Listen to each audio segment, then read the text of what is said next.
तो यहीं से प्राप्त होगा। बोले कुंडलपुर के बड़े बाबा की जय। आचार्य भगवान संत श्रोमणी विद्यासागर जी महाराज की श्रद्धेय विनय भैया, आदरणीय मंच,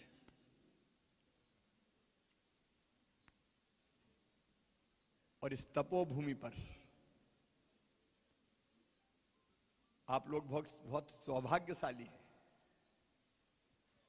जो परम पूज्य गुरुदेव का नित्य सानिध्य प्राप्त होता है।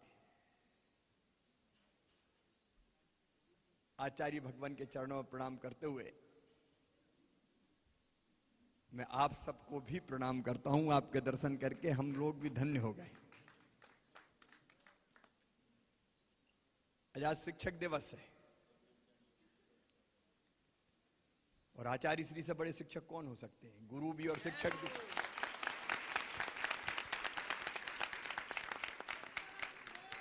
चरणों में प्रणाम मेरा।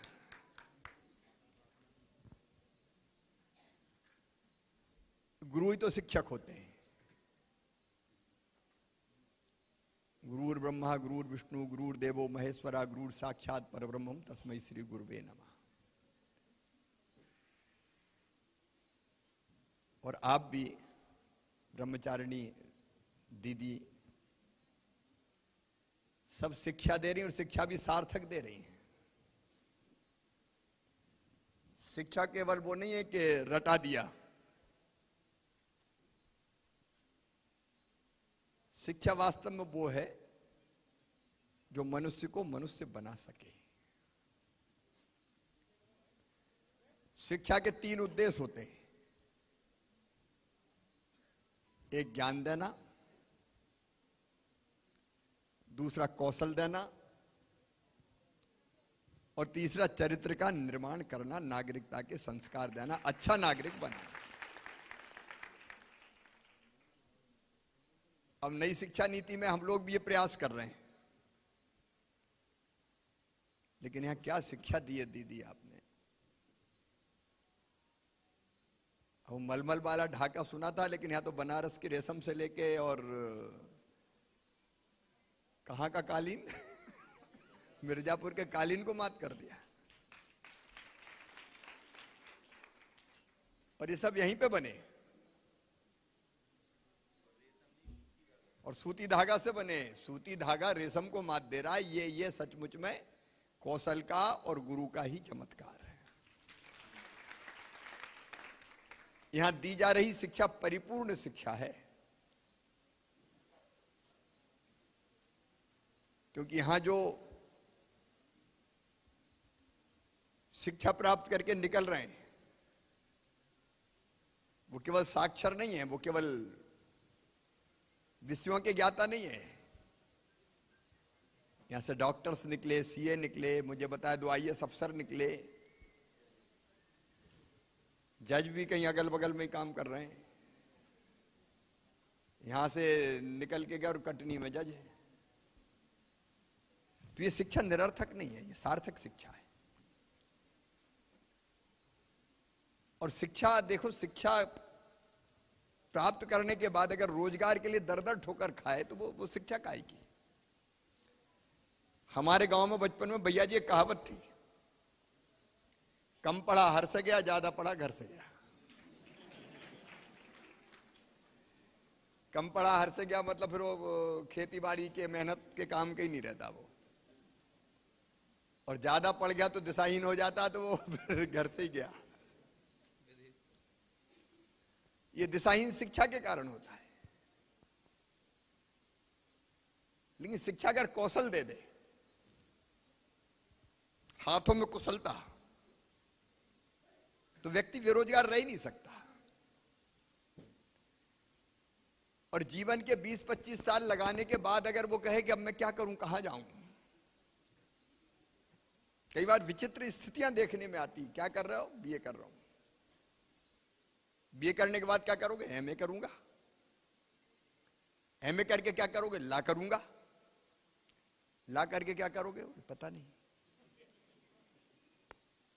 वैसी शिक्षा का कोई अर्थ नहीं है। इसलिए शिक्षा कैसी देनी चाहिए, यह भी आचार्य श्री के चरणों में बैठ के सीखना चाहिए।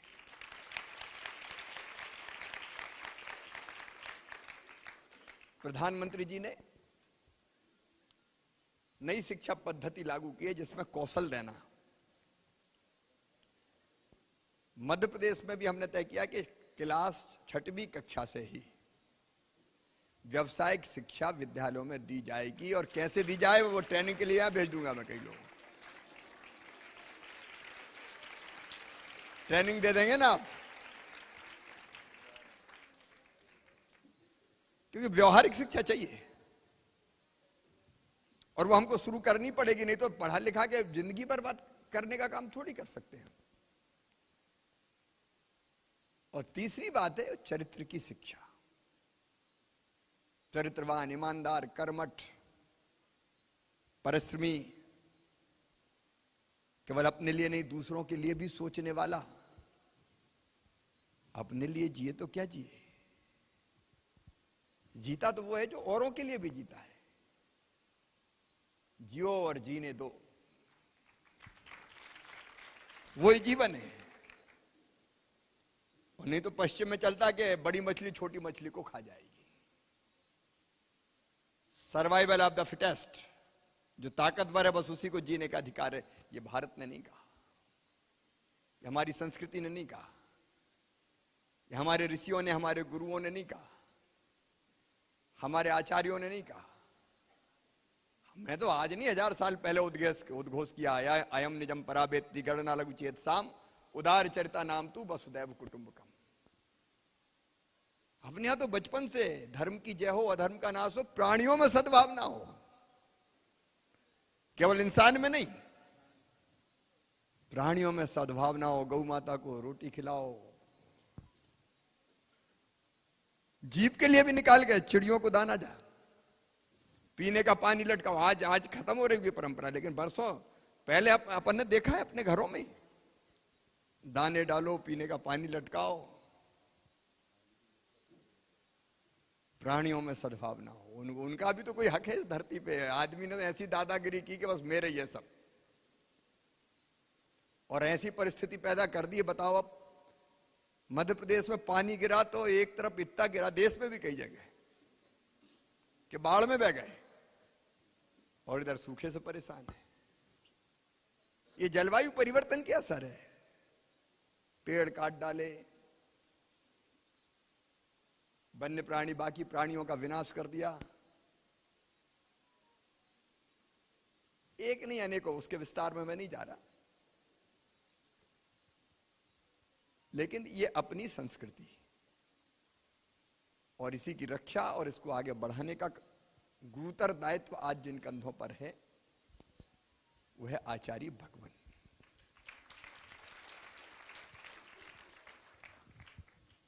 ये व्यक्त करने की बात नहीं है, लेकिन मैं तो नित्य ही उनके दर्शन करता हूं, और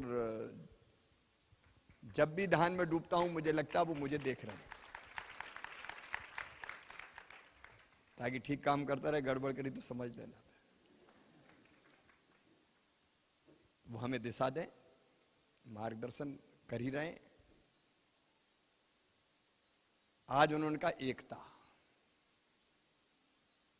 भारत की एकता का सूत्र नहीं टूटना चाहिए।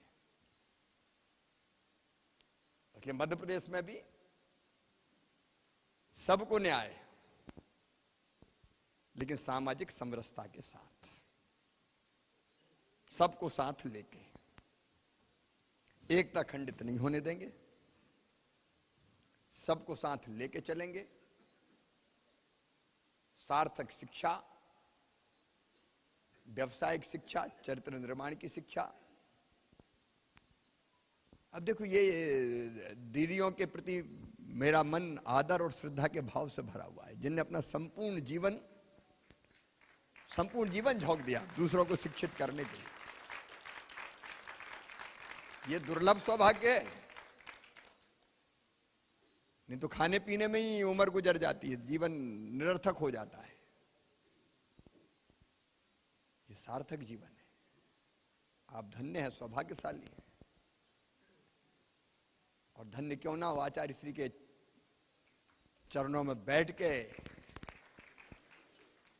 आपने ये दिशा पाई है। आज तो मैं आचार्य श्री के चरणों में प्रणाम करता हूं, आपको बारंबार प्रणाम करता हूं। हमारी श्रद्धा के केंद्र आशीर्वाद दें। मैंने आचार्य श्री से भी कहा कि भगवान थोड़ा पानी गिरवा दो और कोरोना कंट्रोल करवा देना, बहुत परेशान हूं मैं। इस बार 16 महीना बने हुए, 8 महीने कोरोना ही में निकल गया, पूरे बंद ही बंद। तो आपकी कृपा भी बरसे और आचार्य श्री के पास से नई ऊर्जा प्राप्त करके जा रहा हूं। 20 अक्टूबर को उनका जन्मदिन है। तो पिछली बार हम लोगों ने पुरस्कार दिया था खजुराहो में, शायद जीवदया पुरस्कार। और उसके बाद वो नई सरकार बन गई दूसरी, तो वो बंद हो गया। बाद में कोरोना में हम नहीं दे पाए। अब 20 अक्टूबर को जरूर देना है। जन्मदिन पे आचार्य श्री के, ठीक है ना भैया जी। और जो दिशा निर्देश वहां से मिले हैं, चाहे वो कुंडलपुर के, चाहे यहाँ का जो बताइए, अभी 100 बिस्तर का चल रहा, 800 बिस्तर का बनने वाला है। आयुष आयुर्वेद पद्धति, भारतीय संस्कृति, जिसके कोई साइड इफेक्ट नहीं। आचार्य श्री जी ने रिसर्च की, शोध की बात कही है, उसकी व्यवस्था वो सब चीजें करेंगे। मतलब कोई अहंकार थोड़ी, करने वाले तो वो बैठे हैं। तेरा तुझको अर्पण क्या लागे मेरा। अपन तो भाव पैदा कर दिया, इसलिए अपन करेंगे।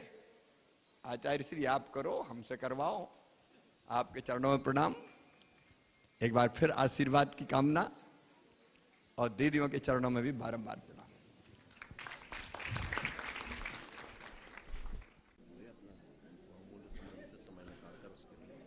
सम्माननीय मुख्यमंत्री जी, सादर प्रणाम। आप आज अपने अमूल्य समय में से आचार्य श्री के दर्शन करने के लिए यहाँ उपस्थित हुए। साफ परिवार, आपका बहुत बहुत धन्यवाद। यहाँ पर उपस्थित पूर्व मंत्री शरद जी, सामाजिक राजन जी, पूर्व विधायक, मीडिया के सभी कर्मी, पुलिस विभाग और उपस्थित यहाँ सभी जनों का बहुत बहुत आभार।